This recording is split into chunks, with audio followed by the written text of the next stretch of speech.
같은 월급, 다른 인생. 돈이 쌓이는 사람 vs 돈이 사라지는 사람 차이. 1. 같은 돈을 벌어도 인생은 왜 이렇게 다를까? 똑같이 월급을 받는데 왜 누구는 돈이 쌓이고 누구는 늘 돈이 부족할까? 친구 어는 매달 월급을 받으면 해외여행을 가고 명품을 사고 맛집을 찾아다닌다. 친구 B는 똑같은 월급을 받지만 몇 년 만에 자산을 불려 경제적 여유를 찾았다.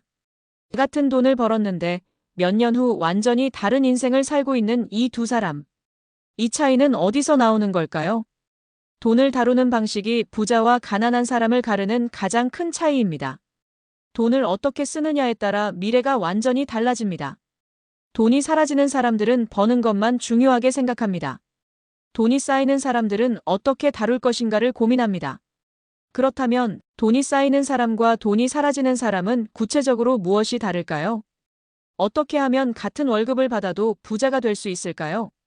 당신이 지금 바꿔야 할 돈 관리 습관은 무엇일까요? 오늘은 같은 월급을 받지만 전혀 다른 삶을 사는 두 사람의 차이점을 실제 사례와 함께 이야기해 보겠습니다. 이 글을 끝까지 읽으면 당신도 돈을 쌓아 부자로 가는 방법을 배우게 될 것입니다. 2. 돈이 쌓이는 사람 vs 돈이 사라지는 사람의 차이 3가지. 1. 먼저 소비하는가, 먼저 투자하는가. 가난한 사람들은 돈이 들어오면 가장 먼저 소비합니다. 반면 부자들은 돈이 들어오면 가장 먼저 투자합니다. 돈이 사라지는 사람들의 특징. 월급이 들어오면 필요한 것부터 사려고 한다. 명품, 최신 스마트폰, 고급차, 맛집 탐방 등 즉각적인 만족을 추구한다. 돈을 쓰고 남은 돈이 있으면 저축하려 한다. 돈이 쌓이는 사람들의 특징. 월급이 들어오면 저축과 투자부터 한다. 고정 지출을 최소화하고 남는 돈으로만 소비한다. 소비보다는 돈이 돈을 벌게 만드는 방법 주식, 부동산, 사업 등을 찾는다.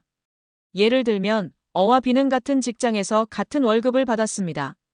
어는 월급이 들어오자마자 새 옷을 사고 비싼 카페에서 커피를 마시고 여행을 예약했습니다. B는 월급이 들어오자마자 30%를 저축하고 20%는 투자, 남은 돈으로 생활했습니다.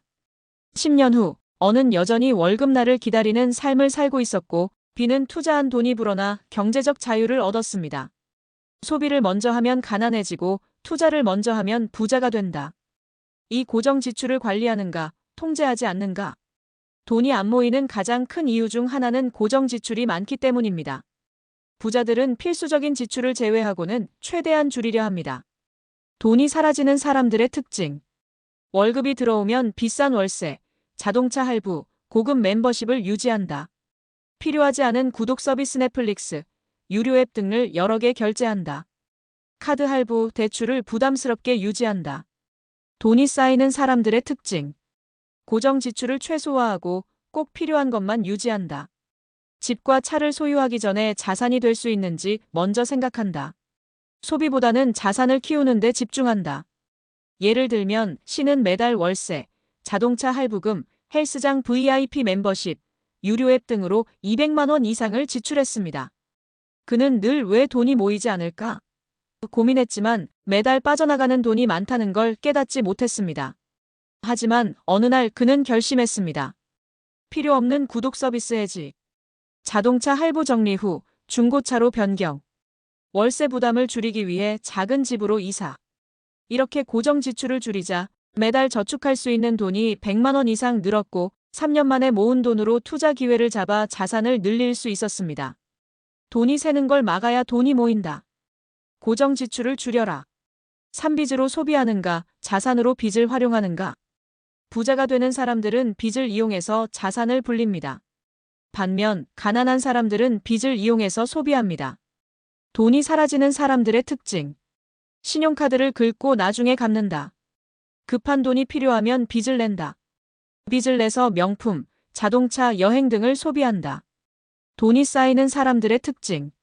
신용카드를 쓰지 않고 현금과 체크카드를 사용한다.